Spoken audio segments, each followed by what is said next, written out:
Fast Five is brought to you in association with the A&M Consumer and Retail Group. The A&M Consumer and Retail Group is a management consulting firm that tackles the most complex challenges and advances its clients, people, and communities toward their maximum potential. CRG brings the experience, tools, and operator-like pragmatism to help retailers and consumer products companies be on the right side of disruption. And Avalara.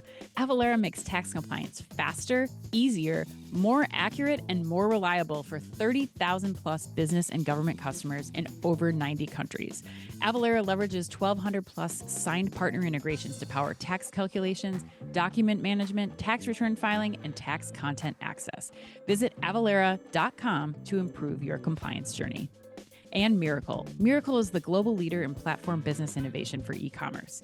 Companies like Macy's, Nordstrom, and Kroger use Miracle to build disruptive growth and profitability through marketplace, dropship, and retail media. For more, visit miracle.com. That's MIRAKL.com. And Own It AI. Own It AI helps the world's leading retailers advance their e-commerce shopping experience with AI. To learn more, visit ownit.co. And finally, Ocampo Capital. Ocampo Capital is a venture capital firm founded by retail executives with the aim of helping early-stage consumer businesses succeed through investment and operational support. Learn more at ocampocapital.com.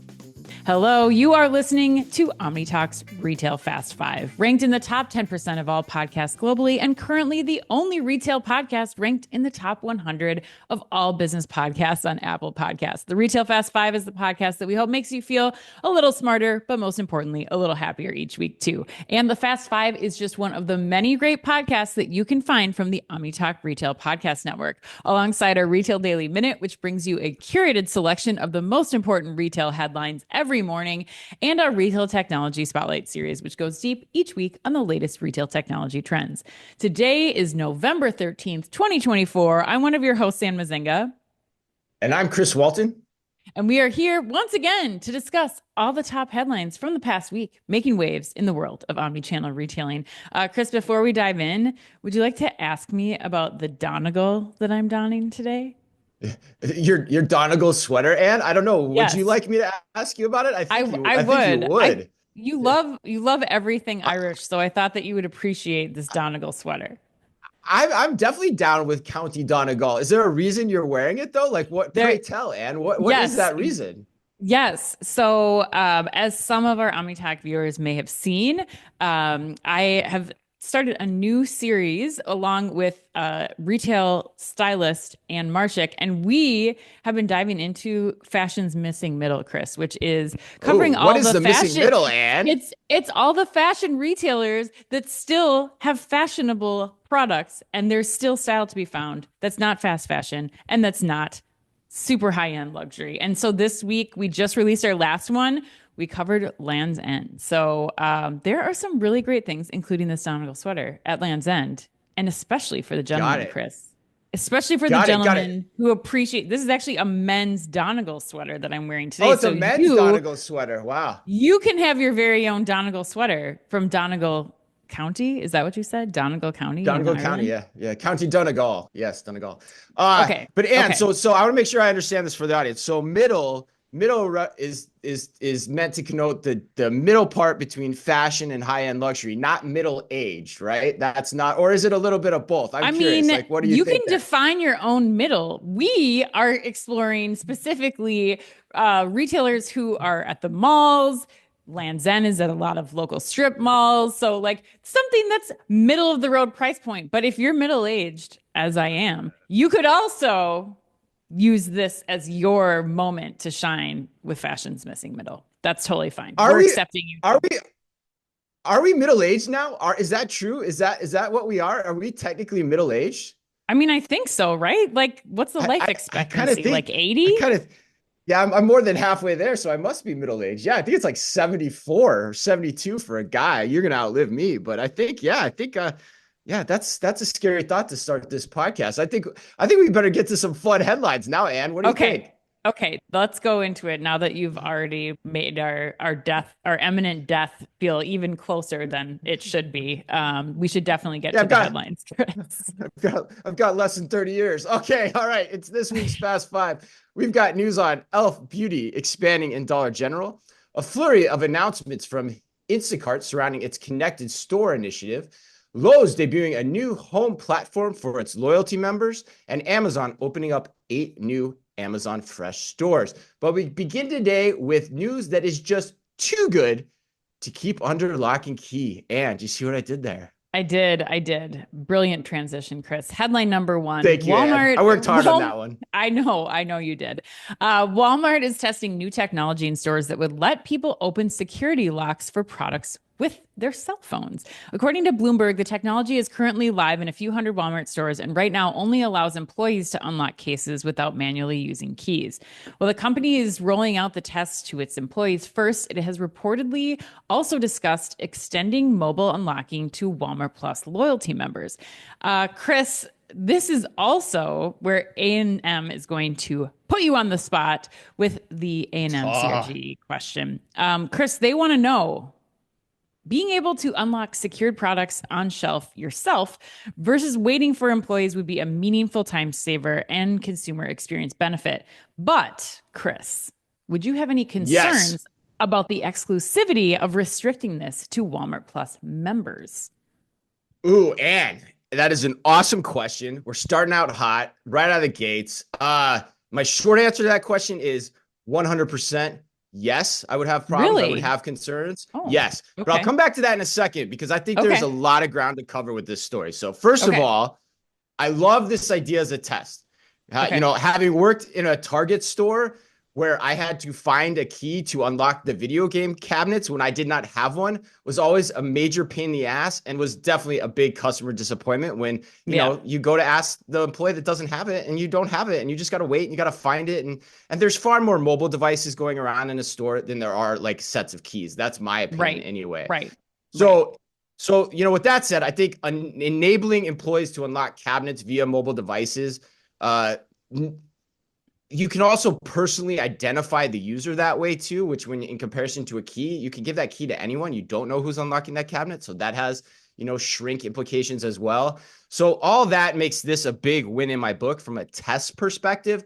But now the rumors that they're going to begin experimenting with this for Walmart Plus, I hate that idea.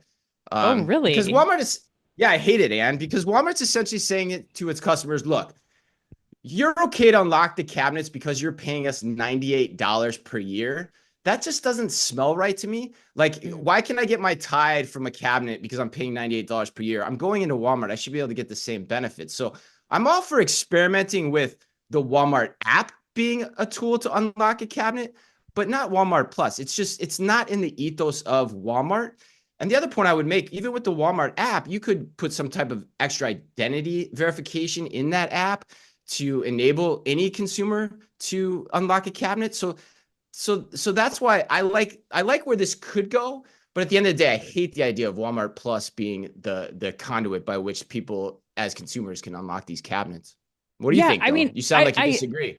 I mean, I think that there's a huge opportunity here, and I think you're nailing it with the Walmart app. I think that very similar to how Target is doing, like Target Circle, I think, is a great analog for this, where you don't have to pay to be part of Target Circle. It's just the basic loyalty program. I do think that it would be okay for Walmart to include this as part of the perks of a regular loyalty program.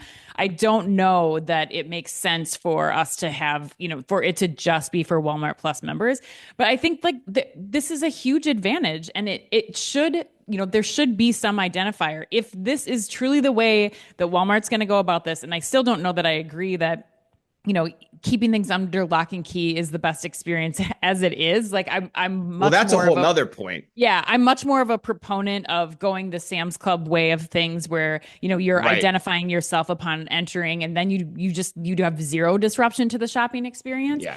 I also think, like, if now customers are opening up the doors, like, how do they get locked again? Like, I haven't seen these devices. I know a lot of retailers are testing them, but I haven't seen these devices firsthand for myself. So something kind of makes me curious about, like, is this really going to stop shrink in the long term if, you know, somebody leaves the door open or something happens after they grab their soap, and knowing, just the traffic and throughput into a mass merchandise store like a Walmart, like that's bound to happen. So I guess I have a lot of concerns about like the bigger problem here of how are you going to identify who's in your store and provide an optimal shopping experience for those people. And I think that it's, having an app identify you that you don't have to pay for. That's one way of doing it, but I really think it gets down to the bigger issue of like, how are you doing controlled entry and exit of the store, or how, like, what's the real investment to make this shopping experience optimal for the future?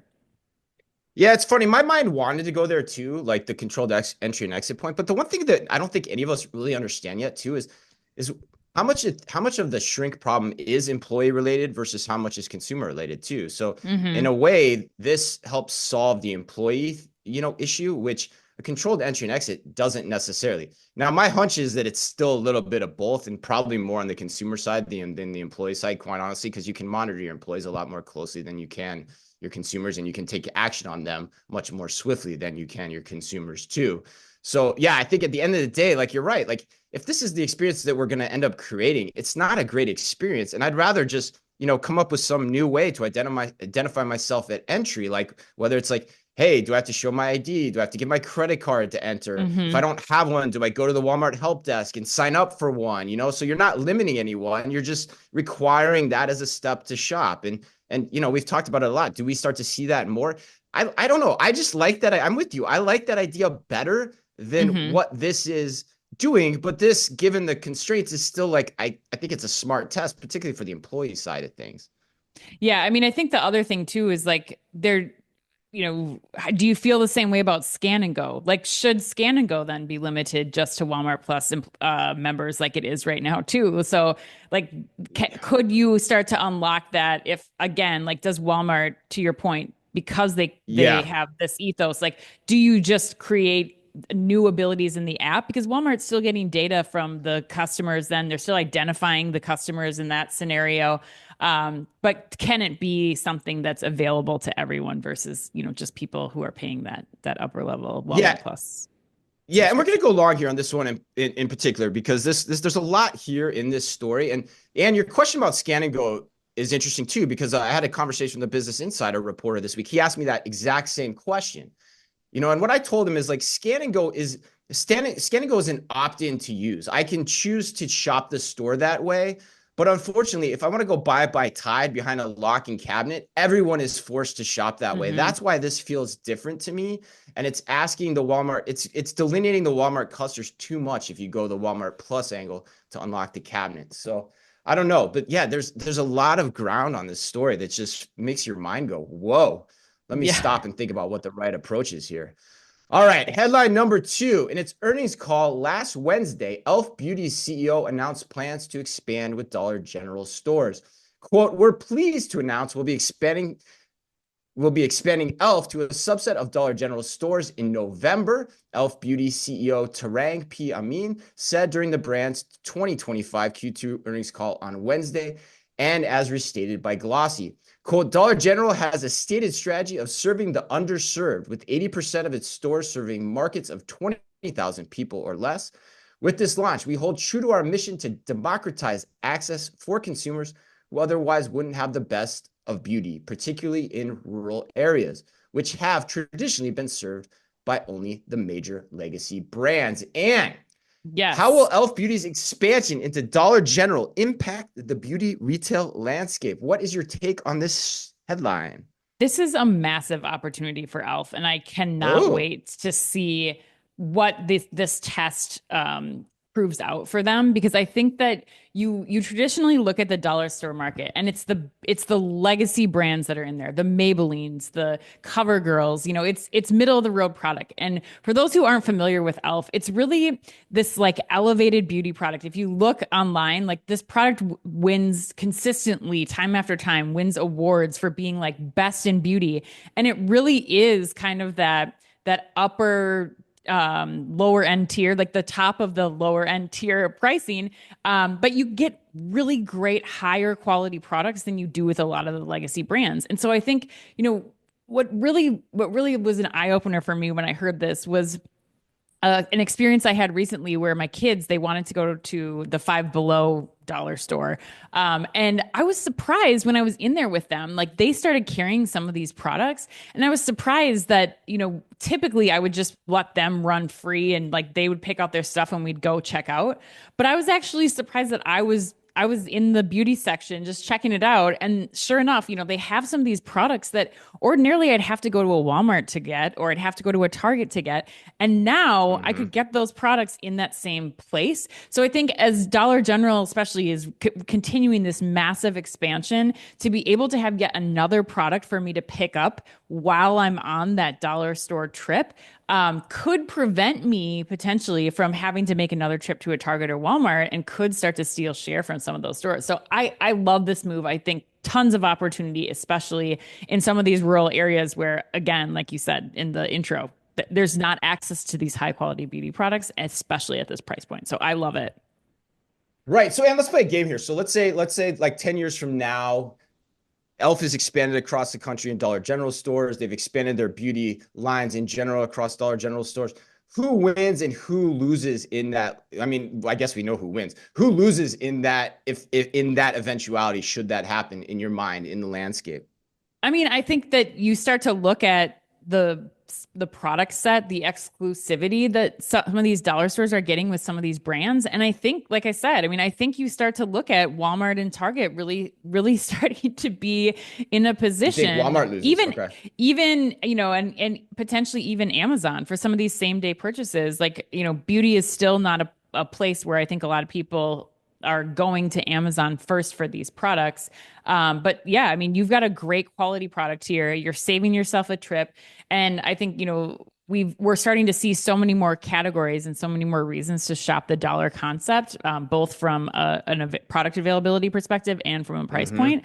Yeah, I think we could start to see some share stolen from a Walmart. But what about you? I mean, where do you? That's interesting. Yeah, no, I mean, I don't disagree with you, but I think about it a little bit differently. I think if you're Walmart, I think you're okay because you are bolstered by the grocery trip. You might lose a little bit of your business in the category, but if you're the beneficiary of an auxiliary trip, like your point about the trip is really interesting. So by that, I mean, if you're a Target or an Ulta, this move, I think, hurts you big time over time. And it all goes back to me to that age-old axiom we've discussed and debated on this show a lot. It involves Clayton Christian's theory of low-end disruptions, that customers who do not need the full performance valued by customers at the high end of the market will therefore always go where their needs are met at the lowest cost to them. And so Dollar General is serving that need in this case. And so that cost could be the low cost of the items at Dollar General, or the fact that, as you mentioned, that you no longer need to take that extra trip to a Target or an Ulta. And the other part about this, and I think is really interesting, if we step back, Target particularly has a ton of risk here in the long run, because you have a one-stop mass merchant competitor that basically is Walmart so far to date. But with this E.l.f. beauty news, you've got Dollar General's pushing to food as well. You've got their pop shelf concept expanding. That day could be coming soon when there's a dollar store one-stop shop concept here in the next 5 to 10 years. And that when that happens, Target's not going to know what hit it, I think. And that's why this is a really interesting headline too. Yeah, I don't think you can just put Target in that category though, Chris. I still think Walmart's at risk too, especially when you look at because of the footprint, where people are going to get, and especially if they do start to have groceries that are available, like even the people that, still have to drive 25 minutes to a Walmart, if they can go to their dollar store that's, on their main street in town, like that could start to steal share too, I think. But you're right. But I think your points are solid in that, like, the dollar store is coming for the mass merchant, and our economy, especially right now, is absolutely ready for a lower price option. The dollar store one-stop shop is an untapped idea, and what does that look like, and how big is it, and what products are in it? Like, that's what's happening here in our minds, I think. Yeah, great discussion. All right, let's go on to headline number 3, Chris. We saw this week a flood of announcements from Instacart. Retailers from Kohl's in Australia to small regional grocers like Bowman's Market and Queen's Price Chopper are reportedly rolling out its Caper Cart. But the announcement I particularly want to key in on today has to do with its carrot tags. According to an Instacart press release, Aldi, Gelson's, and Hornbachers are now leveraging Instacart's carrot tags. And for those keeping score at home, or for those who may be listening to Omni Talk for the first time, carrot tags is the name of Instacart's software solution that seamlessly integrates into a retailer's electronic shelf labels, or ESL, hardware to enable incremental functionality, including pick-to-light capabilities. Chris, I have to know, what do you make of this bevy of announcements from Instacart this week? Yes, and I think I would call it a deluge. It's a deluge of announcements overall. Donegal's and deluge, the theme of the show. Donegal's and deluge, yes. Great alliteration too, Ann. Well, whenever I see a deluge of announcements like this, I'm always a little skeptical, right, Ann? Because you have to ask yourself, like, why so many? Like, why is Instacart trying to position itself in this manner? That's the question that came to my head first and foremost. And to that question, I honestly have no idea, but something is likely driving it, and I think it's a good question to ask. Now, to the two announcements in question, smart carts and carrot tags. I think, first of all, there's no surprise coming out of Grocery Shop 1 month ago to see the interest in the smart cart. Right. And these implementations still seem very small scale because I couldn't find anything, but I couldn't find any references to the store counts that are, piloting these smart carts, which is typical of the Caper Cart announcements if you look back in history. But now the carrot tags, and this one I think is really interesting. On the one hand, I love that you're seeing more grocers find value in electronic shelf labels, but I do take some umbrage with what Instacart is calling their API call to that tag as a carrot tag, because it's not a tag. So in a way, it's not. It's just a software that works with the tag. So in a way, it feels like Instacart is trying to take credit for ESL expansions across the industry. Oh my God. When in reality, it's just providing the software for those that want to use their software to coordinate picking with their ESLs. So maybe a small nitpick, and maybe, but I think calling something a tag when it really isn't a tag is a little bit misleading. And that's the point. Yes. You think the same thing. I think when you read the headline of the press release, new grocers adopting Instacart's carrot tags, that if you're not really, skilled or fluent in how this stuff works, that's what you're going to think. So that's why I don't like it. I think I got to call it out. Yeah, I totally agree. When I read this headline, I was like, these ESLs, in the majority of cases, one of the main reasons that grocers are adopting them is because they come equipped with pick-to-light functionality. Like, that's the selling point, and you don't want to be limited for that pick-to-light just for Instacart shoppers or just for, your consumers in store. Like, it's got to be available to everybody. So yes, Instacart, you are tying into that. And if I'm an Instacart shopper using a Caper Cart walking through, or I'm a consumer using a Caper Cart walking through, like, yes, they're talking to each other. That's great. However, that's not the only way to shop this. And I totally agree. I was like, this is a lot of news coming out of Instacart, taking credit for a lot of things that I'm not quite sure that they should, that they should be owning. But it does show that more grocers are getting on board with Instacart. And that's the thing, regardless of what the arrangement looks like, Chris, I think that's the key thing to point out here that became very apparent to me for sure during Grocery Shop. And I think you too, is like how much grocers are relying on Instacart and the potential that Instacart has to further penetrate grocery in ways that I have to admit, I didn't think grocers would be all in onto this level, but yes, the carrot tags, let's go easy there, Tiger. Yeah. I mean, I think it just needs a rebrand, honestly. Like, if you're going to keep doing this, you got to rebrand. You can't call it a tag. Like, even the release says, like, Schnucks has our carrot tags. They don't have your tags. They use your API call. Like, that's just a different thing. So I don't know. Maybe they'll rebrand it. Maybe they'll listen to our show and they'll be like, yeah, Chris and Ann, they know what they're talking about. We should change the name. Don't you not question? As deceptive. Don't you question though? Like, I wonder, as an Instacart salesperson, like, are you even going in there, and can you go into a grocer and are you leading with like carrot tags? Do you want our carrot tags, or do you want our pick-to-light functionality? Right. I know, right? Yeah. I just have a hard time. 100%. Believing that. Yes, okay. Well, let's go on. let's go on. We're not Great point, salespeople. Ann. So let's move on to Yeah. headline number 4. We're salespeople a lot of the time. I'd say Sure. 80% of our job is selling. We're not All right. carrot tag Headline number, salespeople. yeah, we're not selling carrot tags though. Yes, at least not yet.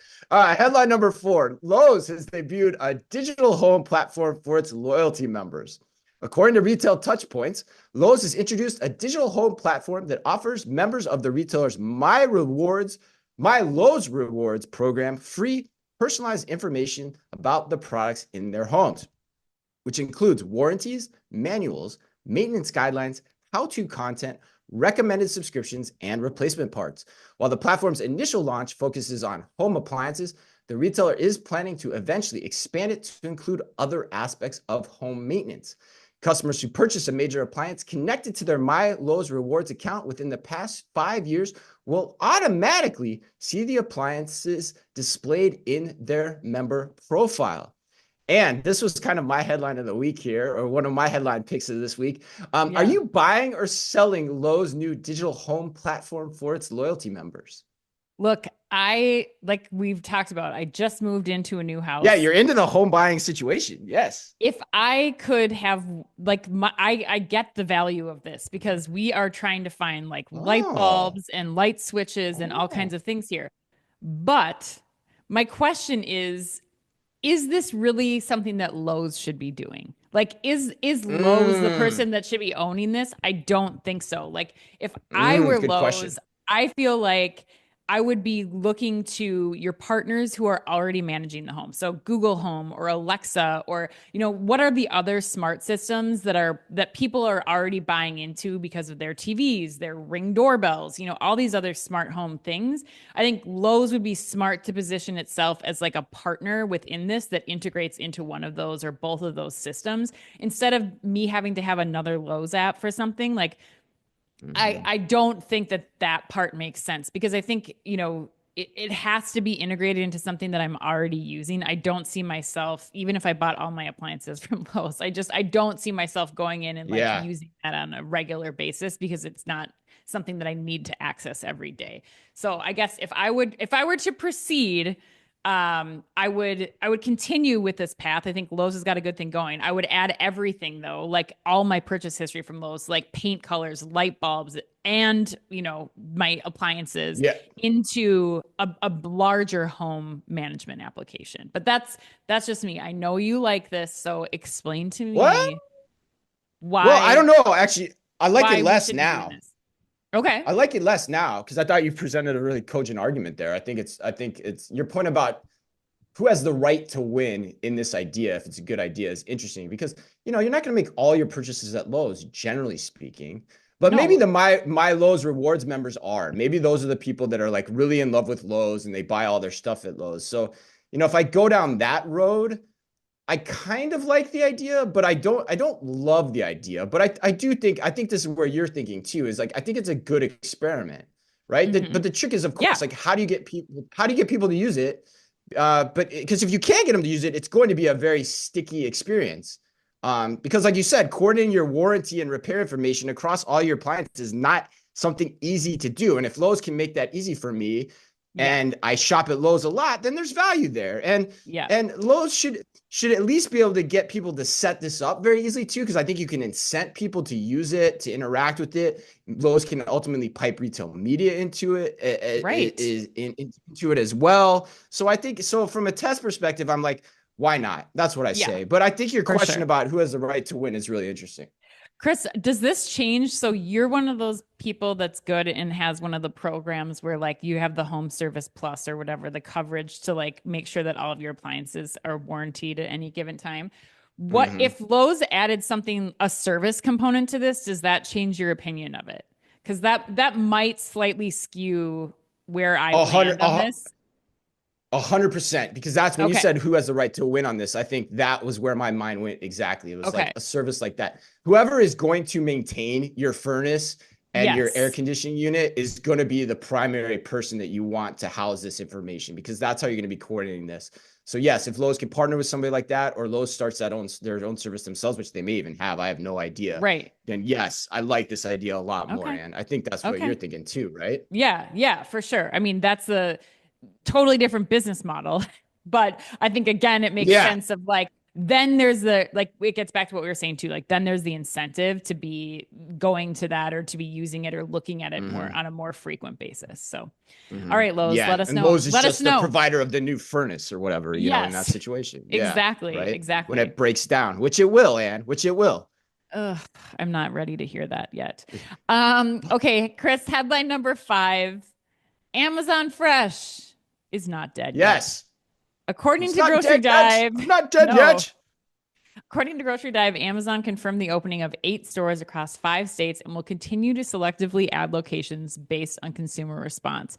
After surpassing the 50-store mark in September, Amazon Fresh's footprint now consists of 60 stores after the company recently opened 3 stores in California, 2 in New York, and 1 each in Maryland and Pennsylvania and New Jersey, the company confirmed. The locations range from 31,000 to 59,000 square feet, and Amazon is, quote, encouraged by early signs, end quote, coming from stores that follow the refreshed design it debuted in Chicago and Southern California last year. Chris, do these Amazon Fresh new store openings change your mind at all about Amazon's grocery strategy?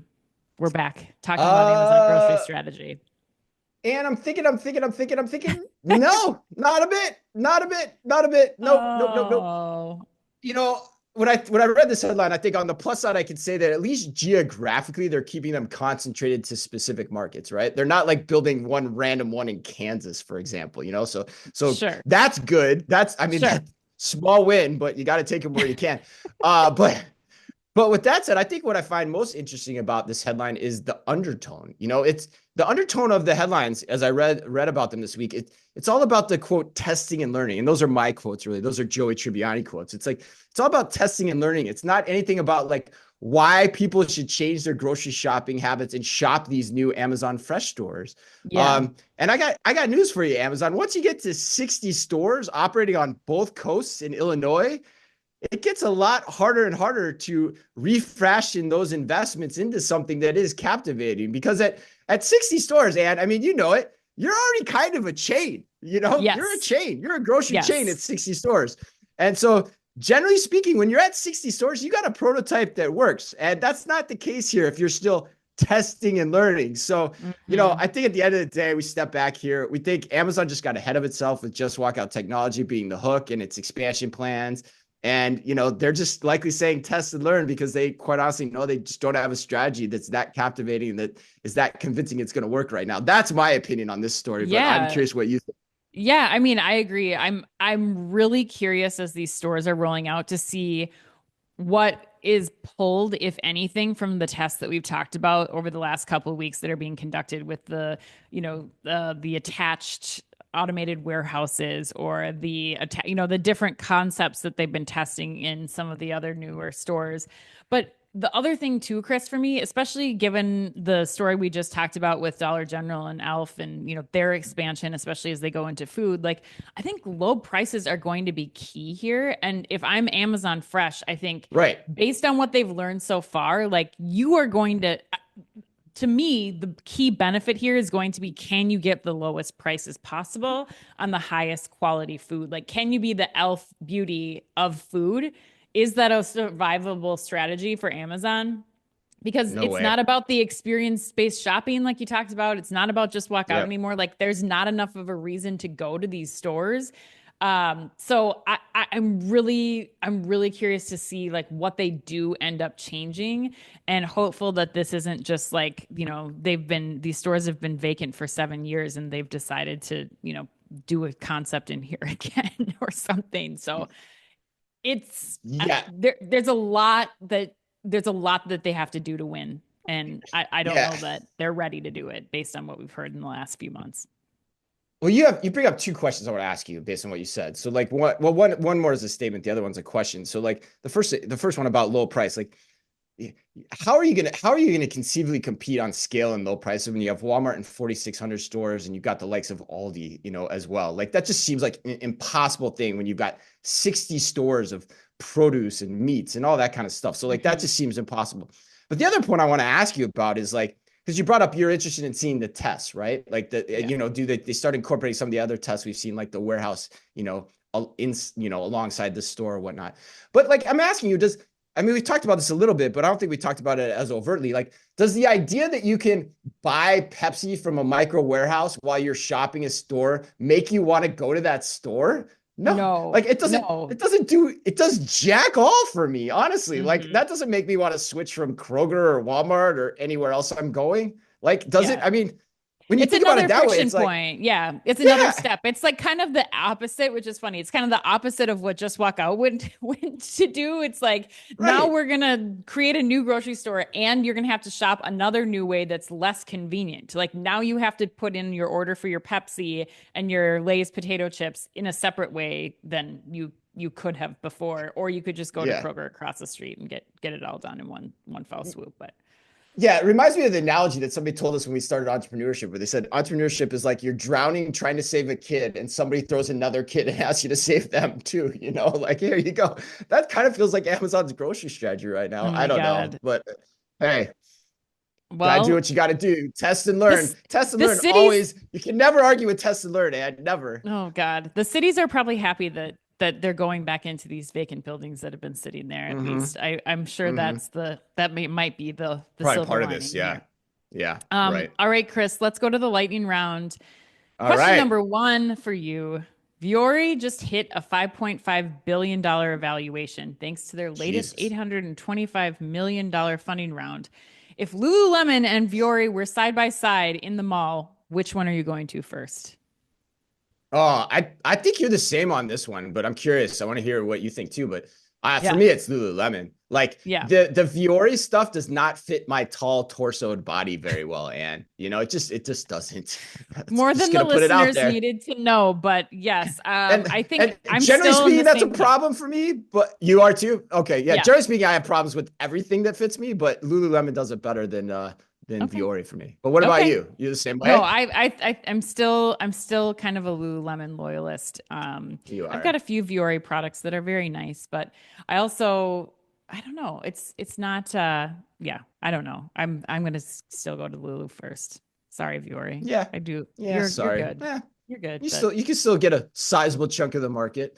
All right. And a raccoon was recently seen falling from the ceiling at LaGuardia Airport. Where does a falling raccoon rank in terms of the worst things you have encountered at the most godforsaken place on earth, aka the LaGuardia Airport? You know, I feel really bad when I read this headline because LaGuardia's done such a good job cleaning itself up. They have. In fairness, they have. Oh my God. They are just, it's like unrecognizable. It's a great airport now. Airport's gotten so much better. But I mean, I saw somebody that was... the bathrooms at LaGuardia, you never know what you're going to find in there. You think Vegas is bad, but I've seen things that I will never unsee in the bathroom at LaGuardia Airport. So I'm going to say that's worse than a raccoon falling from the sky, although that would be very, very bad. Yes, all right, worst bathrooms in airports, real quick, and rankings. 1 is LaGuardia, 2 is Dallas Love, 3 Las Vegas. That's my top 3 worst bathroom airports. I think this might have to be a breakout session where we standalone show because it is different for the women. I think there are definitely definitely different experiences for women in bathrooms. I would say Amsterdam, worst airport. Worst bathrooms in the entire. Yeah, you're bringing international into this question now, into this ranking. Yeah. Oh my God. We're gonna put you in a hot, steamy dungeon in the basement, and there's only 3 stalls. So good luck. And everybody just got off an 8-hour flight. Okay. Skipple. Yes. All right, Chris. Question number 3. Got to give a shout out to our Omni star, Allison Peterson, who just opened Carter's first ever 7,000 square foot flagship store in Atlanta last week, complete with a mother's lounge for nursing moms, a gift wrapping area, a gift shop, and a toddler tested playhouse for independent play while their adults shop. Given your background in baby, what's the one thing that you would ask Allison to test in this new flagship store, Chris? Oh man, this was hard because it sounds like it's got everything that you would generally expect. What I came up with though was because there's a lot of products that people probably want to return off their registry, particularly from Carter's. I like the idea that Nikki Baird shared with us in terms of like a mobile assisted associate return process that like I think it was at North Face, right? And that's where where they were doing that. And I think that could be a good idea, because the idea that Nikki shared with us was like, right, people get their return taken care of right as they enter, and then they have that cash in hand and they're going to spend more with you as well. So that was my idea. That's a great idea. Plus, like, being able to, as a new parent too, to like be able to walk up to a mom and just be like, what do you need to return? Let me take it from your stroller. Here is here's your card or whatever. Or like the mom's, trying to nurse the baby or whatever, like watch the toddler. Like that's a great idea. I love it. So hopefully Allison's listening. So that's hopefully a great Allison idea. Is listening. All right, cool. Well, and last one, this is great. A new AI startup is reportedly claiming it can authenticate sneakers by their smell. Mm-hmm. And if you were a sneaker sommelier, what notes or aroma would one find in your pre-worn Nikes? Oh, well, actually, I had to smell my sneakers recently. Don't ask why this happened, but I was like, I smell lavender. You had to smell your sneakers? Well, I was like, smelled lavender. Yes, I smelled lavender because so at yoga they put like essential oils, and I was like, I'm smelling. Right. I have a sensitivity to lavender, and there was lavender on like the yoga mats, and it seeped into my sneakers. So my sneakers would smell like lavender. That's what they would smell like. Wow. They would smell like lavender. I had no idea. I thought you'd be like more oaky or cassis, going with the wine stuff that you hear all the time. I see. Like tennis balls or whatever, like tennis balls and fresh cut grass. Yeah, right. There you go. Yes. Asphalt. Asphalt. No. Lavender, which is weird. So this is like a crazy thing, but I used to use a lavender room or like cleaner spray. And when my kid was sick, when he was little, and so it always reminds me of vomit. So I cannot smell lavender because I equate that smell to vomit. So just in case anybody cares and wants to get deep into the depths of why I can't stand lavender, it's because it covers up the smell of vomit to me. So that's not good to know. So you're not down with the lavender latte then either, Anne. That's what I take. That's like drinking vomit to me. No, can't do lavender. Love and appreciate that it's so good for so many people and comforting. It makes me think of a fresh barf, as they said on SNL last week. All right. But, and in closing, one thing I do want to share, I went to Starbucks this week, thinking of lavender lattes. 20 minutes. It took me 20 minutes to get my drink. 20 minutes from the time I ordered it to when it was in hand. You need to send Brian Nichols. You need to send him a direct message about that experience. I want to hear. I bet he'll get back to you. 22 minutes. That's just crazy. That's just too long. All right. On that fun note, happy birthday today to Gerard Butler, Steve Zahn, and to Atreyu himself from Never Ending Story, Noah Hathaway. And while that story doesn't end, Ann, the Omni Talk Retail Fast 5 is coming to an end. And remember, if you can only read or listen to one retail blog in the business, make it Omni Talk, the only retail media outlet run by two former executives from a current top 10 U.S. retailer. Our Fast 5 podcast is the quickest, fastest rundown of all the week's top news, and our daily newsletter tells you all you need to know each day and features special content that is exclusive to us and that Ann and I take a heck of a lot of pride in doing just for you. Thanks as always for listening in. Please remember to like and leave us a review wherever you happen to listen to your podcast or on YouTube. You can follow us today by simply going to youtube.com/OmniTalkRetail. So until next week, on behalf of Ann and myself and all of us at Omni Talk Retail, as always, be careful out there.